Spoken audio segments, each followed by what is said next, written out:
तो एक दिन एक अंग्रेज अफसर बड़ा इंटेलिजेंस का वो आया, उसने ये कहा काले खां कौन है ये बताओ। ये बोले भाई मेरे को तो पता नहीं कौन है काले खां। मांगेराम तुम क्यों अपने परिवार को बर्बाद कर रहे हो?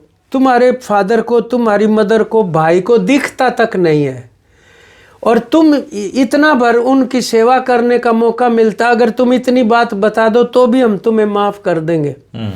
तो वो कहते हैं मैंने उनसे ये कहा भाई मेरे को एक बात बता दो, अगर मैं किसी आदमी को जानता ही नहीं तो बताऊं क्या तुम्हें? ये तो बता दो मेरे को। अगर आप मेरी जगह होते तो आप क्या बताते? मैं काले खां को नहीं जानता। अच्छा, इन्हीं का नाम काले खां रखा हुआ था खुद का ही। हाँ, अब उन्होंने ये नहीं कहा मैं ही हूँ मतलब। फिर उस अफसर ने ये भी कहा तुम छिपा रहे हो ना, काले खां हमारी हिरासत में है, हम उनको पकड़ चुके और उन्होंने ये बताया है कि तुम काले खां को जानते हो। वो कह रहा है मैं मांगेराम वत्स को जानता हूँ। बोले कहा होगा जी मैं तो जानता नहीं, आपने पकड़ रखा नहीं पकड़ रखा इसका मेरे को कोई इल्म नहीं है। तो खैर वो कहते हैं कि उस किले में फिर एक दिन ये कहा गया हमें कोठड़ी में आके कि मांगेराम नहा लो। ठीक है जी, नहा लिए, नए कपड़े दे दिए, कपड़े पहन लो। तो बोले एक तो वही डर सा हो गया था कि भाई तोड़ेंगे क्या करेंगे मतलब। तो भाई ठीक है, जब यहाँ तो हमने माइंड बना ही रखा है कि भाई जिंदा रहना ना रहना कोई तसल्ली तो है नहीं। ठीक है भाई, पहन लिए नए कपड़े भी। बोले चलो बाहर जो ड्योढ़ी होती है, जहाँ जेल के दफ्तर होते हैं, प्रशासन उसको ड्योढ़ी कहते, वहाँ ले गए। वहाँ ले जाके बोले फल खाओ पहले। फल खिलाए, खा लिए। फिर बोले भोजन करो। बोले बहुत स्वादिष्ट भोजन, वो भी कर लिया। बोले अब थोड़ी देर तुम सो जाओ। तो मेरे बोले और भी ज़्यादा शक हो गया कि भाई ये सारा तो एक बाकायदा अंतिम समय की ये जो है ना इच्छाएं पूरी हो रही हैं। उसके बाद बोले कि भाई एक हवलदार ने और एक सिपाही ने उसका थैला उठाया और बोले बाहर चलो। बाहर निकले तो एक गाड़ी खड़ी थी, गाड़ी में बिठा लिया और रेल के स्टेशन पे जाके रेल के डब्बे में वो दोनों पुलिस वाले साथ बैठ गए। और जब ट्रेन चल पड़ी तब उन्होंने ये बताया तुम्हें रिहा कर दिया, लेकिन तुम गांव से बाहर नहीं जाओगे, ये तुम्हारे ऊपर पाबंदी है और हर हफ्ते तुम्हें बहादुरगढ़ पुलिस स्टेशन के ऊपर हाजिरी लगानी पड़ेगी। नमस्कार दोस्तों, गुरुकुल ऑफ पॉलिटिक्स पर आपका स्वागत है। मैं हूं आपका दोस्त धर्मेंद्र कंवारी और हमारे साथ मौजूद हैं हम सबके प्रिय कॉमरेड इंद्रजीत सिंह जी। नमस्कार दोस्तों, हरियाणा के भूले बिसरे लोगों की एक सीरीज अघोषित रूप से हमने चला रखी है, क्योंकि उसका कोई फिक्स टाइम नहीं है कि वो वीडियो कब आएगा, पर कभी कभी बीच बीच में आता रहता है। और इस अघोषित सीरीज में हम उन लोगों को याद करते हैं जिनका हरियाणा की ज़मीन पे जो पैदा हुए और जिन्होंने बहुत देश की सेवा की या दुनिया में नाम कमाया, उन लोगों की एक सीरीज है। इसमें बहुत सारे लोग कवर हो चुके हैं, बहुत सारे कवर होने हैं, लेकिन आज जिस व्यक्ति का जिक्र मैं आपसे करना चाहता हूँ उसका नाम मैं शर्तिया तौर पे कह सकता हूँ कि आप लोगों ने नहीं सुना होगा, और वो थे कॉमरेड मांगेराम वत्स जी। कॉमरेड मांगेराम वत्स जी माटोंडी गांव के थे, और आपको ये हैरानी भी होगी जान के कि इतने बड़े क्रांतिकारी थे ये कि भगत सिंह से इनकी बहुत गहरी दोस्ती रही। और हरियाणा के उन लोगों में से ये एक थे जिन्होंने क्रांति के लिए अखबारों को अपना हथियार बनाया, और बहुत सारे अखबारों में इन्होंने काम किया, उनके संपादक सहायक संपादकीय रहे, और बहुत ही गुमनामी में ये इस दुनिया से एक किस्म से चले गए। और अब भी जब क्रांतिकारी आंदोलन की बात होती है तो कॉमरेड मांगेराम वत्स जी को कोई इक्का दुक्का आदमी ही याद करते हैं। और आज मांगेराम वत्स जी के बारे में आपको बताएंगे, बात करेंगे, और कॉमरेड इंद्रजीत सिंह जी खास तौर पे इसीलिए आज आए हैं हमारे पास कि इनके बारे में आपसे चर्चा कर सकें। कॉमरेड साहब कैसे हो आप? बढ़िया। ठीक है। मैं जब झज्जर में लिटरेचर फेस्टिवल लगा हुआ था तब मैंने ये किताब वहाँ से खरीदी थी। ओ, तो मुझे देख के और एक सुकून सा भी मिला था कि मतलब गुमनाम जो हमारे लोग हैं और जिनका हरियाणा के ज़मीन पे पैदा होने के बाद जिनका इतना बड़ा कैनवस था, कंट्रीब्यूशन है, उनको कुछ लोग याद कर रहे हैं। तो चूंकि आजकल डिजिटल का दौर है तो कामरेड मांगेराम वत्स जी पे चर्चा करना बनता है। तो आज हमारे दर्शकों को आप लाभान्वित करें इससे कि कामरेड मांगेराम वत्स जी के बारे में बताइए, कौन थे वो? जरूर। ये हम सब के लिए भी एक सौभाग्य की बात है कि हम अपने दिल में जो बात रखते थे वो अब आगे मतलब बढ़ रही है। ये खुशी की बात है। कुछ शख्सियतों के बारे में आप पहले चर्चा कर चुके और हम जिन क्रांतिकारियों के या फ्रीडम फाइटर्स के बारे में बातचीत करते हैं तो उन केवल व्यक्तियों की नहीं करते बल्कि उन हालात की भी चर्चा करते हैं जिनमें उन व्यक्तियों ने अपना जीवन जिया और अपनी जीवन यात्रा तय करी। उन परिस्थितियों का जरूर जिक्र करते हैं। उसके बिना ऐसे एक एक आदमी को हम याद करके मान लो कि उनको नमन करते हैं या सिर झुकाते हैं, वो तो हमारा फर्ज है ही है, लेकिन वो बात वहीं से शुरू होके वहीं ख़त्म नहीं होती है कि आपने उनको नमन किया, सिर झुका लिया और साथ में ये बात कर ली भाई बीच बीच में हमें याद करते रहना चाहिए। मुझे लगता है कि इससे कहीं बड़ा इसका हमारी एक आकार है, पूरे जो महत्व इससे भी कहीं ज़्यादा है इस बात का कि इतिहास के उन अध्यायों को जी और उन परिस्थितियों को हम लोग जो ख़ास तौर पे ये लगा लो आज़ादी के बाद के पैदा हुए हैं उनको, उनमें भी दो तरह के, कुछों ने जिन्होंने मतलब राष्ट्रीय मुक्ति आंदोलन पढ़ा है, कुछ ऐसे हैं जिन्होंने नहीं पढ़ा। अब हम साइंस के विद्यार्थी थे तो हमें नहीं पढ़ाया गया।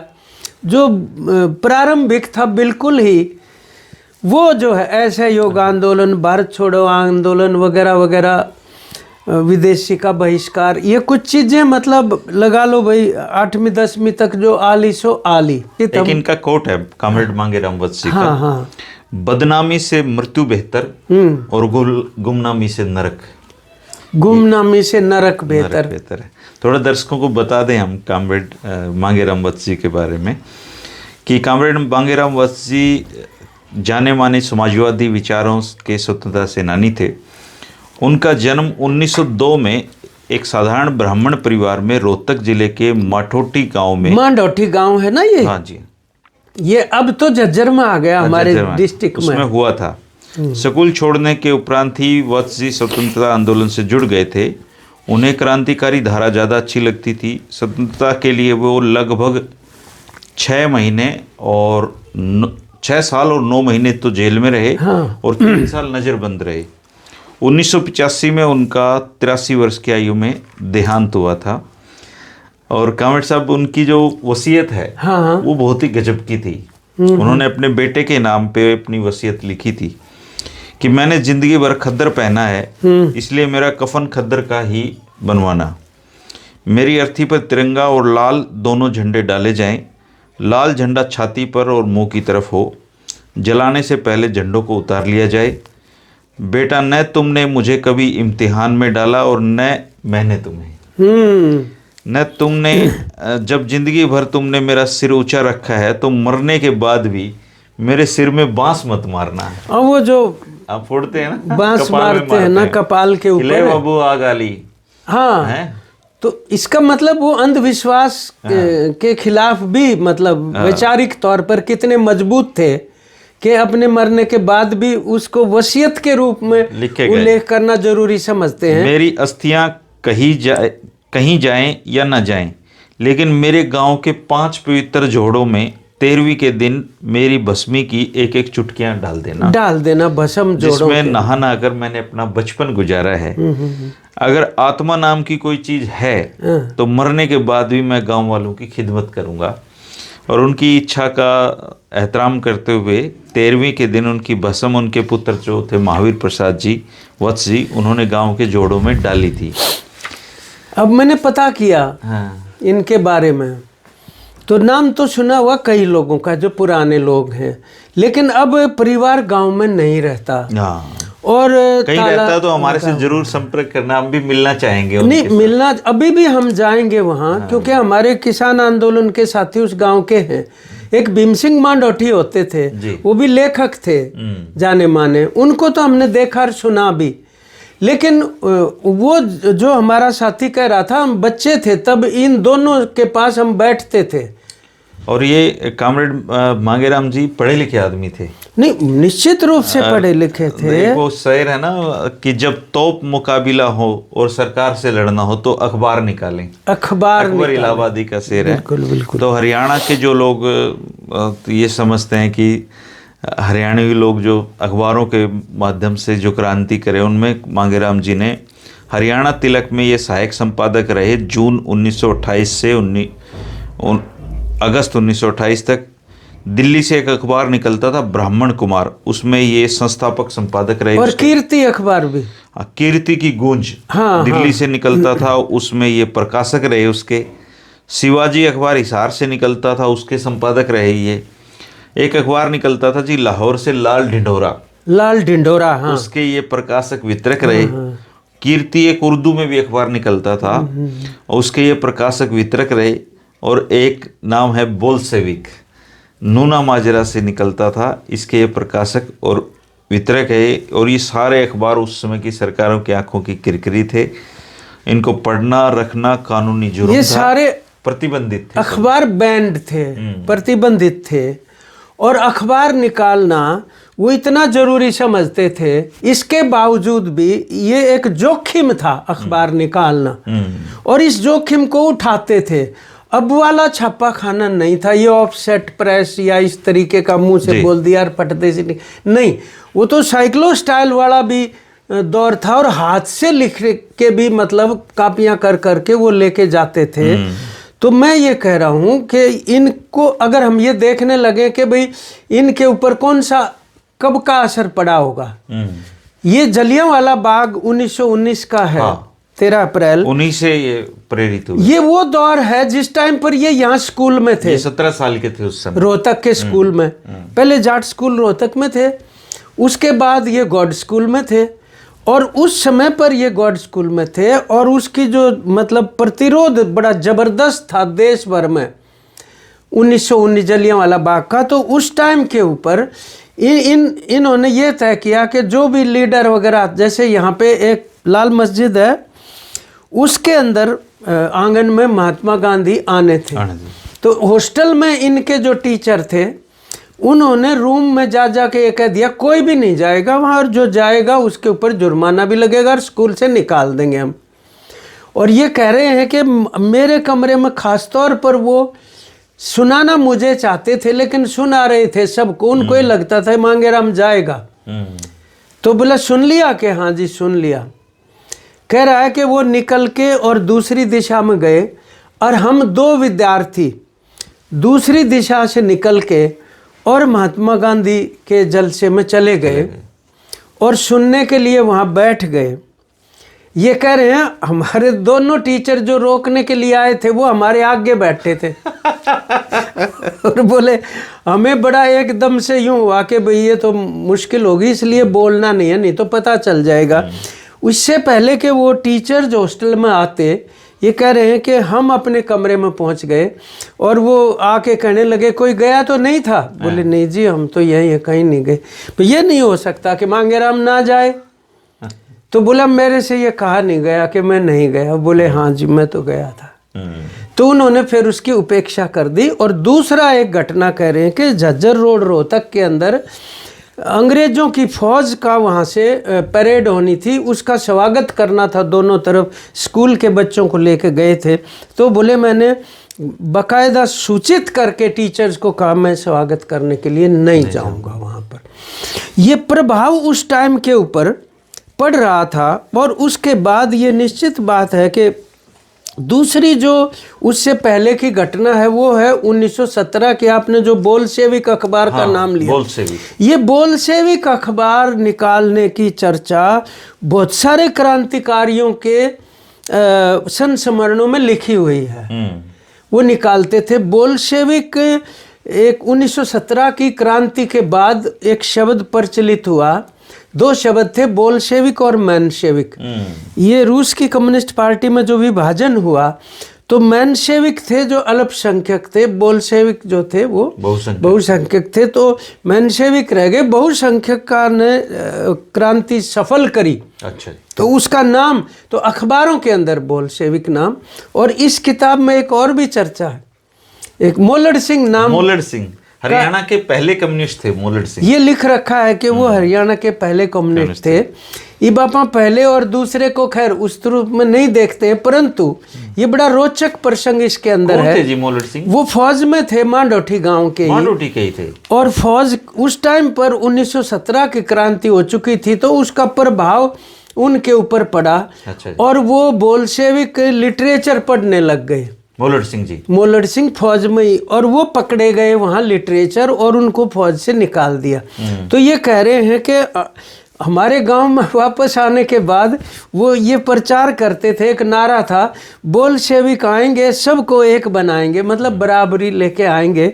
तो गांव के लोग ये कहते थे भाई मोलड़ सिंह बावड़ा हो गया। अच्छा। यानी पागल हो गया है, ऐसी बातें कर रहा है। लेकिन वो बाकायदा सारी चीज़ें विस्तार से मतलब जानता होता था। तो ये वो दौर है मतलब उसके बाद का जी। लेकिन आप ये लगा लो कि भाई इनका कार्य क्षेत्र बल्कि रोहतक उतना नहीं रहा जितना हिसार रहा है। और वो ये कहते हैं कि वैद लेखराम जो भगत सिंह के ज़्यादा निकट संपर्क में थे, रोहतक में जो बम बनाते थे जी, जो वायसराय थे लॉर्ड इरविन जी, 1929 में उनकी ट्रेन के ऊपर जो बम से उड़ाने का कांड हुआ था, कांड नहीं उसको एक्शन कहते हैं, ये लगा लो, कांड तो अंग्रेजों ने कहा था उसको। वो जो एक्शन हुआ वो भगवती चरण वोरा वो करने वालों में थे। गाड़ी का एक डिब्बा उड़ गया लेकिन जिसमें वायसराय थे वो डिब्बा बच गया जी। अब वायसराय कितना बड़ा पद था उस दौरान लगा लो, और ये हिमाकत जो की उन्होंने, ये हमारे जो कामरेड यहाँ पे लक्ष्मण दास हुए, ये जैन साहब अपने जो पत्रकार हैं जी, उनके फादर जो थे वो, और वैद लेखराम और ये और यशपाल भगत सिंह, इनका आना जाना था रोहतक में। तो उसी दौर में इनका उनसे संपर्क रहा और वो बम यहीं बनते थे। मैंने ये भी कहीं पढ़ा है कि शायद वायसराय की ट्रेन को उड़ाने का जो बम प्रयोग हुआ वो रोहतक का बना हुआ था। लेकिन वो ये कह रहे हैं कि नौजवान भारत सभा जो 1926 में बनी है, अब उसके 100 साल हो गए हैं 2026 में, नौजवान भारत सभा का जब वहाँ गठन हुआ हिसार के अंदर वो 1929 में हुआ। उस टाइम ये उनको बनाने में सक्रिय रूप से शामिल थे। और उसका बाद में तो मतलब नाम जो बदल के और हिंदुस्तान सोशलिस्ट रिपब्लिकन एसोसिएशन हो गया था। खैर हम ये बता रहे हैं कि इसमें 2-3 बड़ी रोचक चीज़ें हैं। एक रोचक चीज़ तो ये है कि चंद्रशेखर आज़ाद ने जब वो घिर गए पुलिस से जी, और उन्होंने ये कह रखा था कि मैं हथियार, दुश्मन के हथियार से नहीं मरूंगा, तो खुद के पिस्तौल से उन्होंने अपने जीवन लीला खत्म कर ली थी जी। वो जिस पेड़ के नीचे आराम किया था उन्होंने, नींद आ गई थी, उसकी मुखबरी की थी एक आदमी ने जी। और वो जो मुखबरी करने वाला आदमी था उसने नींद आते ही पुलिस को ये इतला कर दी कि भाई आप जो है अब उनको घेर सकते हो। और उन्होंने जाके घेर लिया और उनका जो नाम है वीरभद्र तिवाड़ी नाम था उस बंदे का, जो मुखबिर था वो इन्हीं में मिला हुआ था। ये मुखबिर बाद में उसका पता चल गया, उसका मर्डर हुआ, उसका भी उसके मर्डर की ड्यूटी एक बंदे की लगी कि पता करो। और पता ये चला कि वो भिवानी में टेक्सटाइल मिल के मजदूरों में कहीं कॉलोनी में छुप के रहता है। अच्छा। तो वहाँ पर वो जिसकी ड्यूटी लगी वो बंदा वहाँ गया, उसके पास पिस्तौल भी था। लेकिन वहाँ उनको ये पता चला एक बंदा ऐसा आया जरूर था लेकिन वो चला गया, निकल गया वो, बताने लगे झांसी गया। तो वो मूलराज मेहता थे, एक डॉक्टर मूलराज मेहता इनकी टीम के ही थे। उनको कहा कि अब ये पिस्तौल तुम ले लो और तुम ढूंढो कहाँ है वो बंदा। वो बोले, मैंने कहा भी मैं पंजाबी बोलता हूँ, जल्दी मेरा पता चल जाएगा। उसकी बजाय उन्होंने कॉमरेड मांगेराम वत्स से ये कहा कि ये जिम्मेदारी आप करो, आप ढूंढो। हाँ।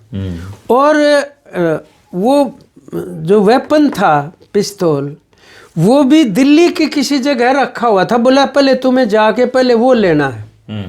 तो जिस आदमी का नाम लिख के दिया था वो उस आदमी के पास उस पते के ऊपर गए और उन्होंने ये कहा वो वस्तु मुझे दे दो, ये फलाने आदमी ने मुझे भेजा। फिर वो 2-3 गलियों से घुमा फिरा के एक परचून की दुकान में से निकाल के उनको दे दिया। लेकिन ये भी उनको ढूंढने में सफल नहीं हुए और वो पिस्तौल इनके पास रहा। अच्छा। और एक दिन इनके घर छापा पड़ा मांडोठी गांव में। तब पकड़े गए हैं? नहीं। अरे उस दिन पकड़ा जाता पिस्तौल। ये खुद नहीं थे, इनकी पत्नी घर में थी, लाडो देवी। और वो बहुत समझदार थी इस मामले में और उनकी गतिविधियों से वो वाकिफ थी। ये भी के जोखिम क्या। जब पुलिस अंदर आई तो उन्होंने ये कहा ये ब्राह्मणी का कमरा है, इसमें मैं पूजा करती हूँ, खबरदार अगर कोई इसके अंदर चला गया तो। वो बोले हम नहीं जाते उसमें, लेकिन हम तलाशी लेने के लिए आए हैं। बोली तलाशी तुम ले लो और अंदर जाके मैं अपनी चीज़ों को सेट कर दूं एक बार। बोले कर दो। अंदर जाके वो पिस्तौल छिपा के और चूल्हे की राख इकट्ठी करके उसके नीचे पिस्तौल छिपा के तवा ऊपर मुद्दा मार दिया। बोली मेरे चोले चुक्के का हाथ नहीं लगा दोगे तुम। बोले ठीक है। तो वो तब पिस्तौल बच गया। इसी प्रकार से एक बार जो कीर्ति अखबार की फाइल इनके घर तैयार रखी हुई थी, वो जब छापा करने लगे तो उस कमरे में जहाँ वो रखी थी फाइल छापा मारते हुए, उस टाइम भी इनकी मिसेज ने ये कहा मेरी धार्मिक पुस्तक है, मैं बिल्कुल खुद भी हाथ धो के तब इसके हाथ लगाती हूँ, इसको कोई हाथ मत लगा दें। बोली आप इसको अलग रख लो, हमें तलाशी लेने दो। बोली ठीक है। ये घटना घटी। लेकिन इनकी आप देखो 6 साल की सजा तो एक है, 2 साल की 3 बार, 2 साल की 3 बार और फिर 9 महीने की अलग से है। पहली बार इनको 9 महीने की हुई थी। 4 बार की जेल यात्रा हो गई ना। उन जेल यात्राओं का इसके अंदर वर्णन है और इनका ताल्लुक उनसे भी है जिन्होंने भगत सिंह सुखदेव राजगुरु को छुड़वाने के लिए महात्मा गांधी के सामने ये शर्त रखी थी कि आप लॉर्ड इरविन से बातचीत में छुड़वाने की बात करोगे। और ये जब उनसे 1931 की फरवरी की बात है, ये जब उनकी गांधी इरविन की बात हुई थी, तो ये पता लगाने के लिए कि गांधी जी ने जो बातचीत की उसका क्या नतीजा निकला, तो एक डॉक्टर सतपाल होते थे। वो डॉक्टर सतपाल भगत सिंह के जो फादर थे किशन सिंह, उनके भी बहुत गहरे दोस्त थे। मतलब वो मतलब भाई एक दूसरे को समझते थे और भगत सिंह डॉक्टर सतपाल को भी चाचा कहते थे। तो इन्होंने उनको ये कहा कि तुम गांधी जी से पूछ के आओ। उसमें क्रांति कुमार भी शामिल है और मांगेराम वत्स भी शामिल है। वो उनसे पूछ के आते हैं जो इसमें लिखी हुई जो मैं बता रहा हूँ। नहीं है तो हाँ। अब हो सकता है भाई 1921 भी होगी कुछ, लेकिन वो ये कहते हैं कि जब वो गांधी जी से पूछने लगे तो गांधी जी ने ये कहा कि राज को राज रहने दो। बोले नहीं, इसका मतलब क्या है ये बताओ ना, बाहर तो बहुत लोग बेताब हैं ये जानने के लिए। तो उन्होंने ये कहा ये राज मैं केवल तुम्हें बता रहा हूँ। बोले क्या बता रहे हो? बोले भगत सिंह जल्दी तुम्हारे बीच में आ जाएगा। और वो ये कह रहे हैं कि उसके बाद तो एक दिन पहले, बल्कि क्योंकि ये फरवरी की बात है, मार्च जो है 24 मार्च का दिन घोषित हुआ था अदालत द्वारा फांसी का, 23 को ही दे दी। और वो लिख रहे हैं कि पंजाब के जो बड़े आईपीएस पुलिस अधिकारी थे, डीजीपी वगैरह, उन्होंने धमकी दे दी हम सब इस्तीफा दे देंगे, पंजाब में तो फिर ऐसे तो कुछ हो ही नहीं सकता अगर आप इनकी ये फांसी की माफ़ करते हो तो। फिर वो कराची के अधिवेशन में जब जवाहरलाल नेहरू, महात्मा गांधी और मदन मोहन मालवीय और सरदार पटेल कराची जब आने लगे तो वहाँ पहुँचने के बाद ये क्रांति कुमार जो थे उन्होंने एक काले कपड़े से ना फूल बना रखे थे। तो वो ये तैयारी थी भाई भगत सिंह तो छूटे नहीं, हाँ तो गांधी जी तो हम उनको काले फूल देंगे प्रोटेस्ट के रूप में। तो वो कह रहे हैं 3 जो लीडर से वो तो निकल गए थे और उन्होंने महात्मा गांधी को वो काले फूल जो थे वो अर्पित किए अपनी नाराजगी प्रकट करने के लिए। वो चीज़ भी उन्होंने लिखी है। एक इन्होंने जो इनकी गिरफ्तारियों से संबंधित जो चीज़ है, एक मतलब शाही किला है लाहौर में, उसमें इनको नज़रबंद कर रखा था और वो यातनाएं देने के लिए बहुत कुख्यात था मतलब। और वहाँ इंटरोगेशन करते थे यातनाएं देकर। तो ये था कि भाई या तो बंदा टूट ही जाएगा या मर जाएगा, ये नहीं हो सकता कि मुंह बिना खोले और जिंदा वापस आ जाए। तो भाई ठीक है, वहाँ डाल दिया हमें। तो सीआईडी का लोग आते रहते, इनसे बात करते, बोला मेरे को, मैं कहता भी मैं नहीं जानता तो बताऊं क्या। तो एक दिन एक अंग्रेज अफसर बड़ा इंटेलिजेंस का वो आया, उसने ये कहा काले खां कौन है ये बताओ। ये बोले भाई मेरे को तो पता नहीं कौन है काले खां। मांगेराम तुम क्यों अपने परिवार को बर्बाद कर रहे हो? तुम्हारे फादर को, तुम्हारी मदर को, भाई को दिखता तक नहीं है और तुम इतना भर उनकी सेवा करने का मौका मिलता, अगर तुम इतनी बात बता दो तो भी हम तुम्हें माफ़ कर देंगे। तो वो कहते हैं मैंने उनसे ये कहा भाई मेरे को एक बात बता दो, अगर मैं किसी आदमी को जानता ही नहीं तो बताऊं क्या तुम्हें? ये तो बता दो मेरे को। अगर आप मेरी जगह होते तो आप क्या बताते? मैं काले खां को नहीं जानता। अच्छा, इन्हीं का नाम काले खां रखा हुआ था खुद का ही। हाँ, अब उन्होंने ये नहीं कहा मैं ही हूँ मतलब। फिर उस अफसर ने ये भी कहा तुम छिपा रहे हो ना, काले खां हमारी हिरासत में है, हम उनको पकड़ चुके और उन्होंने ये बताया है कि तुम काले खां को जानते हो। वो कह रहा है मैं मांगेराम वत्स को जानता हूँ। बोले कहा होगा जी मैं तो जानता नहीं, आपने पकड़ रखा नहीं पकड़ रखा इसका मेरे को कोई इल्म नहीं है। तो खैर वो कहते हैं कि उस किले में फिर एक दिन ये कहा गया हमें कोठड़ी में आके कि मांगेराम नहा लो। ठीक है जी, नहा लिए, नए कपड़े दे दिए, कपड़े पहन लो। तो बोले एक तो वही डर सा हो गया था कि भाई तोड़ेंगे क्या करेंगे मतलब। तो भाई ठीक है, जब यहाँ तो हमने माइंड बना ही रखा है कि भाई जिंदा रहना ना रहना कोई तसल्ली तो है नहीं। ठीक है भाई, पहन लिए नए कपड़े भी। बोले चलो बाहर जो ड्यूटी होती है, जहाँ जेल के दफ्तर होते हैं प्रशासन, उसको ड्यूटी कहते, वहाँ ले गए। वहाँ ले जाके बोले फल खाओ पहले। फल खिलाए, खा लिए। फिर बोले भोजन करो। बोले बहुत स्वादिष्ट भोजन, वो भी कर लिया। बोले अब थोड़ी देर तुम सो जाओ। तो मेरे बोले और भी ज़्यादा शक हो गया कि भाई ये सारा तो एक बाकायदा अंतिम समय की ये जो है ना इच्छाएं पूरी हो रही हैं। उसके बाद बोले कि भाई एक हवलदार ने और एक सिपाही ने उसका थैला उठाया और बोले बाहर चलो। बाहर निकले तो एक गाड़ी खड़ी थी, गाड़ी में बिठा लिया और रेल के स्टेशन पे जाके रेल के डब्बे में वो दोनों पुलिस वाले साथ बैठ गए और जब ट्रेन चल पड़ी तब उन्होंने ये बताया तुम्हें रिहा कर दिया, लेकिन तुम गांव से बाहर नहीं जाओगे, ये तुम्हारे ऊपर पाबंदी है और हर हफ्ते तुम्हें बहादुरगढ़ पुलिस स्टेशन के ऊपर हाजिरी लगानी पड़ेगी। तो बोले भाई तब ये जची के हाँ जान तो बच गई। मतलब इस तरीके से ये भी एक रोचक चीज़ उन्होंने उसके अंदर लिखी है। तो मेरा कहने का मतलब ये है कि हम हरियाणा के ऊपर जब बात करते हैं तो एक बात आम चर्चा में होती है, 1857 में बहुत ज़्यादा कुर्बानियाँ हुई, बहुत ज़्यादा, मतलब फांसी पे लटकाना पेड़ के ऊपर तो एक मामूली बात, हजारों लोगों को लटकाया होगा इस इलाके में जिसको अब हरियाणा कहते हैं हम। उस टाइम तो चलो जो था वो था, खैर। लेकिन कह रहे हैं उसके बाद जो आज़ादी का आंदोलन है वो कमज़ोर रहा।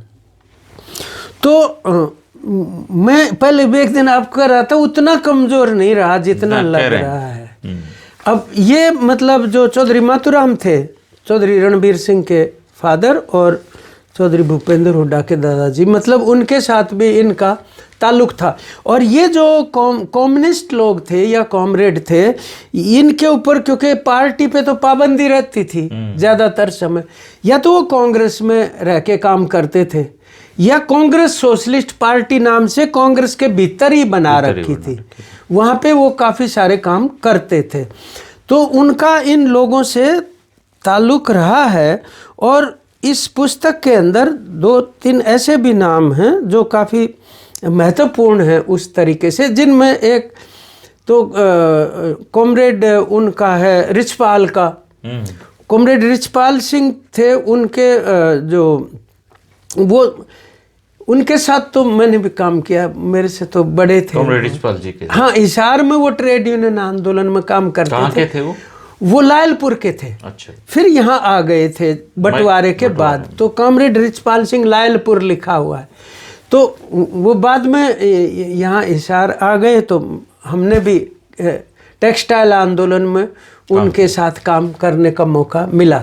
फिर उसके साथ जो टीकाराम सुखन थे जो भगत सिंह के बहुत करीब भी थे, और उनकी पत्नी शकुंतला सुखन, वो भी भारतीय कम्युनिस्ट पार्टी के अंदर हरियाणा में रहे और करनाल में उनका बाद तक भी ऑफिस रहा। तो टीकाराम सुखन जी को भी हमने देखा हुआ है, लेखक थे वो बहुत अच्छे। और आप एक चीज देखिए जी, जो जितने भी स्वतंत्रता सेनानी थे इनके साथ हमने आज़ादी के बाद क्या किया।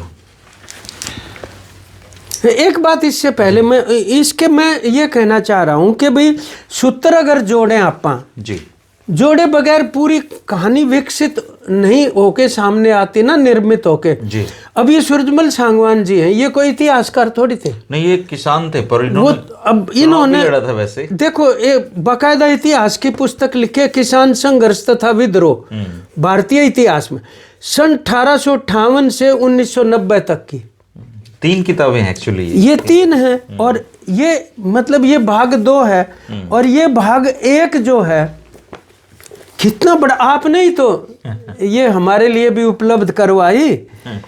और इसके अंदर किसान विद्रोहों के बारे में बहुत तफसील से लिखा गया है और नाम भी है, या राम सिंह जाखड़ जी, बहुत अद्भुत जानकारियां हैं इसमें किताबों में। हाँ, बहुत अच्छी जानकारियां हैं, लेकिन पढ़ा तो कोई भी नहीं रहा। ये चौधरी हजाराम हेडमास्टर जो थे उनके भाई हैं ये चौधरी सूरजमल जी जी। हाँ हाँ, और सतबीर जी जो फरमाने वाले हैं उनको इनकी बेटी मैरिड थी। एक किताब जो कम फटी अपने पास जो थी वो थोड़ी ज़्यादा फटी हुई थी, उसके बदले उसके नाम क्यों उन्होंने ये 2 भाग दे दिया, ये कम फटी हुई है मतलब। तो खैर मैं ये कह रहा हूँ इनमें जितनी भी जानकारियाँ हैं, या डॉक्टर के.एस. यादव की लगा लो, या 1857 की डॉक्टर सूरजमान की है, या C.B. शोरान जी की है गैलेंट हरियाणा, या हमारे जो क्या कहते हैं इतिहासकार तो और भी है ना जिन्होंने लिखा है काफ़ी, और 1857 के बाद के भी लिखी हुई चीज़ें हैं। इनके सूत्र जोड़ने की ज़रूरत है कि कौन सी चीज़ों ने इनको प्रभावित किया कि भाई वो अपना जीवन समर्पित कर दिया देश की आज़ादी के लिए। वो हालात क्या थे मतलब, और उसका पूरा अगर हम जोड़ के तो हम मतलब ये बात अपनी सीख पाएंगे कि हम कहाँ से निकल के आए हैं और अब किस तरह की समस्याओं से घिरे हुए, और इससे निकलने का रास्ता क्या है। ये तभी वो सूत्र जुड़ पाएंगे। तो आने वाले समय में हो सकता है, आप कुछ बोल रहे थे। इनको स्वतंत्रता के बाद पंजाब जो सरकार थी हमारी, चूँकि हम पंजाब का हिस्से थे, उन्होंने खास जो स्वतंत्रता सेनानी थे उनको ज़मीन देने की पेशकश की थी। और कॉमरेड जो मांगेराम वस्त थे उनको भी पंजाब सरकार ने ज़मीन अलॉट करने के लिए लेटर भेजा था, लेकिन कॉमरेड मांगेराम वस्त ने कुछ भी ज़मीन लेने से इनकार कर दिया था कि मेरी सेवाएं देश के लिए थी, ज़मीन के लिए नहीं थी। लेकिन जैसे हर क्रांतिकारी के साथ होता है, बाद में ये बीमार रहने लगे और इनकी जो माली हालत थी वो बहुत ख़राब थी, हरियाणा अलग बन गया था। तो हरियाणा सरकार ने राजनीतिक पीड़ित सहायता कोष से स्वतंत्रता सेनानियों को सहायता देने की एक योजना बनाई और आवेदन पत्र मांगे।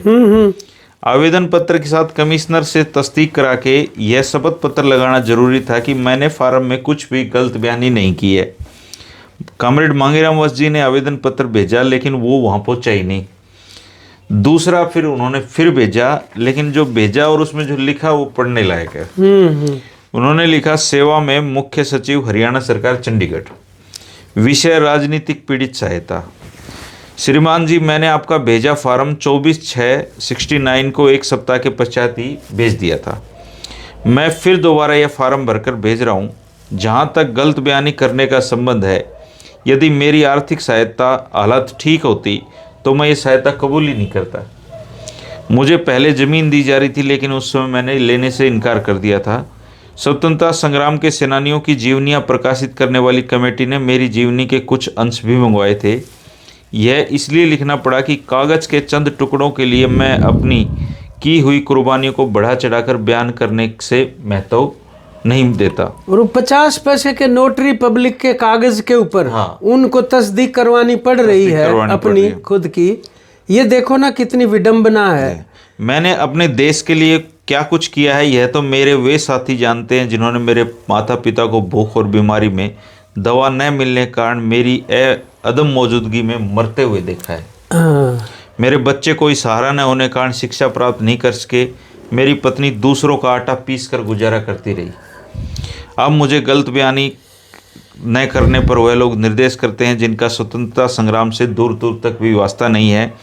आज हमारी यह कदर है कि 1 रुपया लेकर तस्दीक करने वाले ओथ कमिश्नर के सामने जाकर अपनी की गई सेवा की हल्फी बयान तस्दीक करना पड़ता है।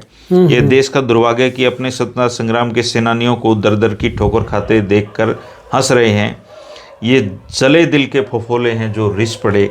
आपका मांगेराम वस्त। असल में ये हंसने और माथा पीटने का विषय था ही नहीं जी। सही बात है। हाँ, ये तो हमारी अकर्मण्यता और अकृतज्ञता है। हाँ, और जो हम ऐसे लोगों को भूल गए जी। हाँ, मैं आपसे आखिर में एक बात कहना चाहता हूँ कि ये कोई 1-2 आदमी के काबू का काम तो है नहीं कि मैं और आप दोनों इसको मतलब बहुत, हम तो एक छोटी सी शुरुआत तो कर सकते हैं। काफ़ी सारे लोगों ने योगदान दिया है। अब या तो वो मिलके एक कोई कमेटी सी बना के और इसको बाकायदा एक मिशन और प्रोजेक्ट होना की तरफ से अपने हाथ में कम से कम इन लोगों की जयंतियां मनाई जानी चाहिए। अब सदीक अहमद मेव हैं वो मेवात में अभी भी बहुत अच्छा लिखते हैं। अब उन्होंने कॉमरेड अब्दुल हई और कॉमरेड KM अशरफ, बहुत बड़े डॉक्टर KM अशरफ है, कुंवर मोहम्मद अशरफ, बहुत बड़े इतिहासकार हुए दुनिया के। वो उन्होंने भी लिख रखा है इतिहास ये मेवात के इलाके का। तो मैं ये कह रहा हूँ उनके ऊपर भी ये जो छपी हुई किताबें और इस तरीके की हैं, अब भी काफ़ी लोग हैं लिखने वाले जो अलग अलग लिख रहे हैं। जैसे वो महेंद्र सिंह जी हिसार से, उन्होंने पिछली बार एक किताब देख रही थी।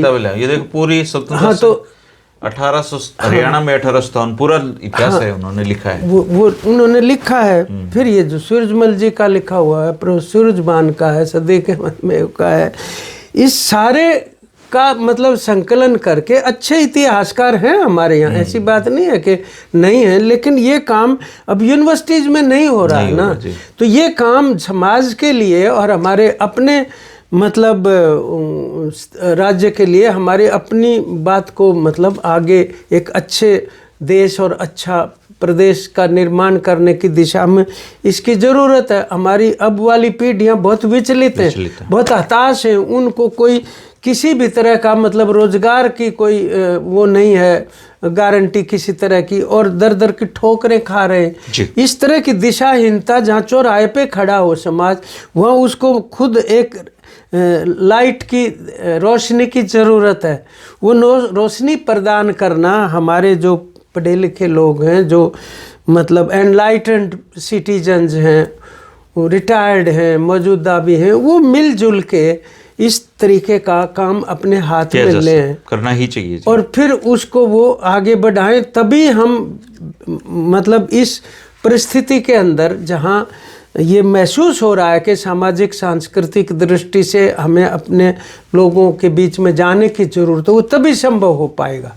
उसी तरह से एक ये पुस्तक जो आपने दिखाई कॉमरेड मांगेराम वत्स से संबंधित, ये प्रोफेसर केसी यादव, उनकी सीरीज हमारे जो इतिहास के प्रोफेसर रहे, उन्होंने हरियाणा के इतिहास पे वैसे भी बहुत पुस्तकें लिखी हैं, लेकिन ये जो पुस्तक लिखने के पीछे उनका भी एक खास मकसद था जी।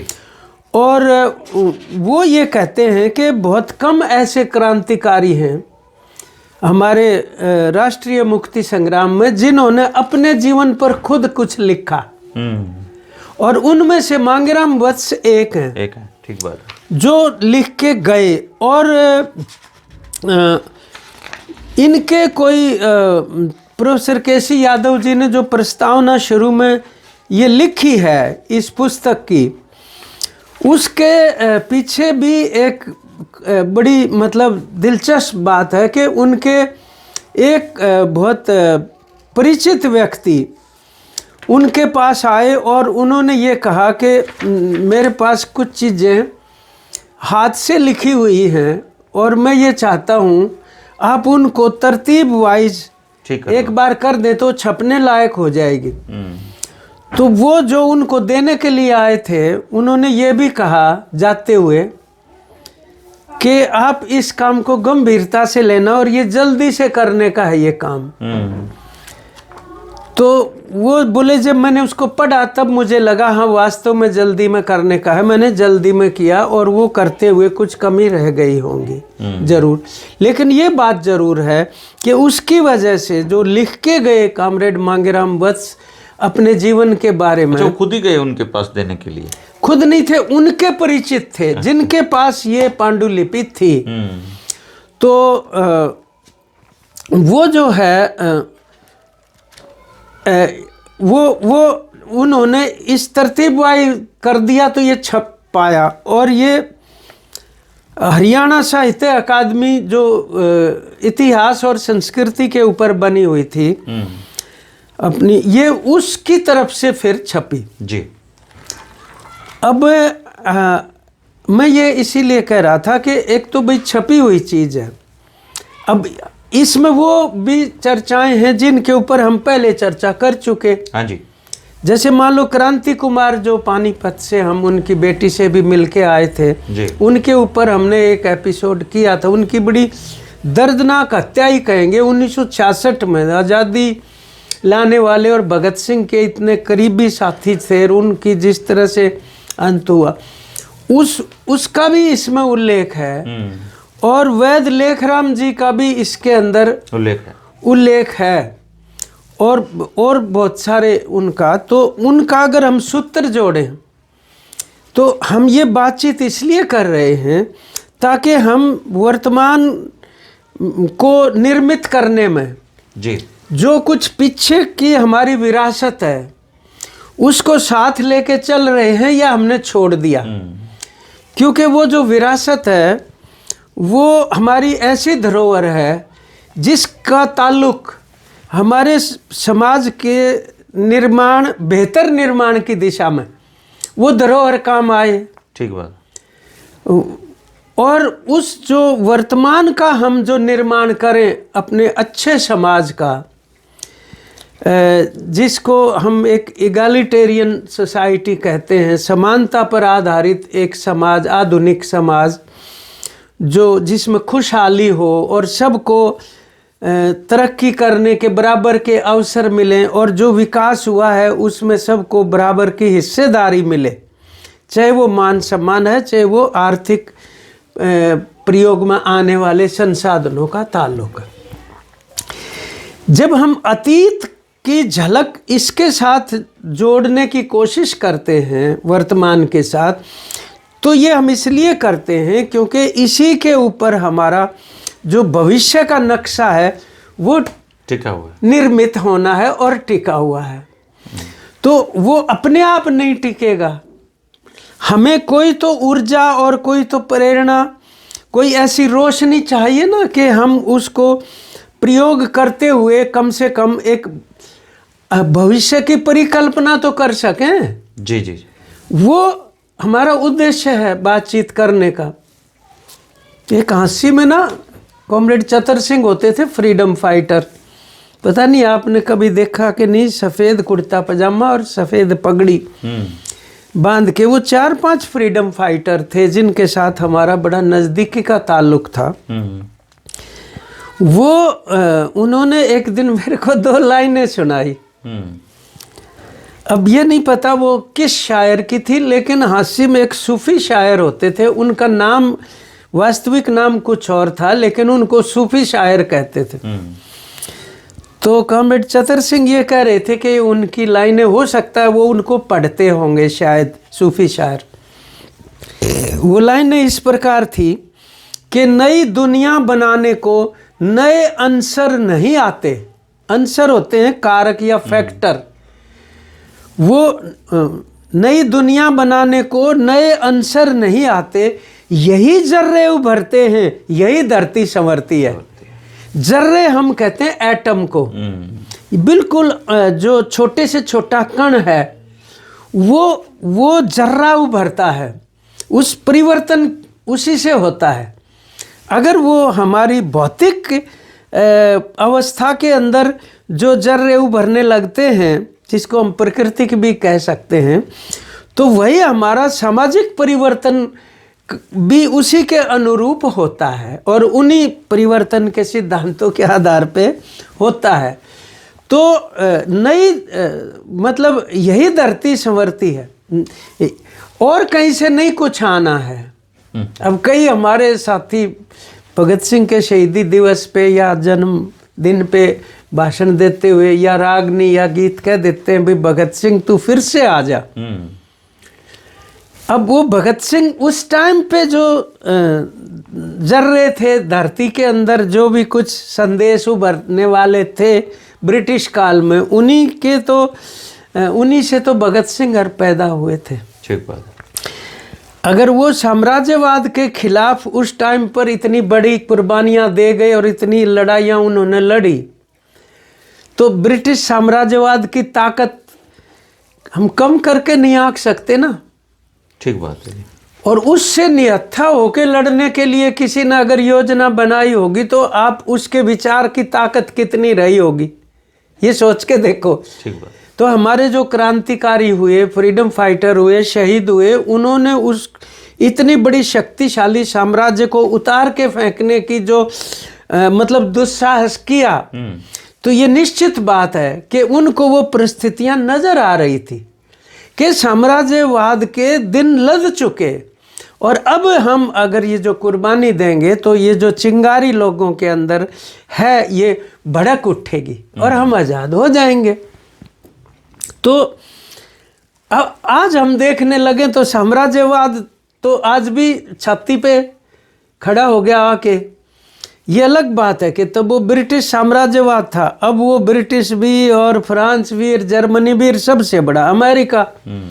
तो अमेरिकी साम्राज्यवाद किस तरीके से मतलब तब तो कब्जा करते थे देश के ऊपर, और हमारी कृषि को, हमारे उद्योग को, हमारे प्राकृतिक संसाधनों को लूटते थे और अपनी बनी हुई चीजें, तैयार माल को यहाँ के मार्केट में बेचते थे। अब भी तो वो यही कह रहे हैं। ये जो भारत और अमेरिका का जो समझौता कह रहे हुआ है, इसमें यही तो है कि हम अपने सारे टैक्स हटा देंगे आयात के, जी, जीरो कर देंगे, ये भारत मान गया, और वो हमारे ऊपर 18% लगाएगा अमेरिका, जो हम उत्पाद भेजेंगे वहाँ।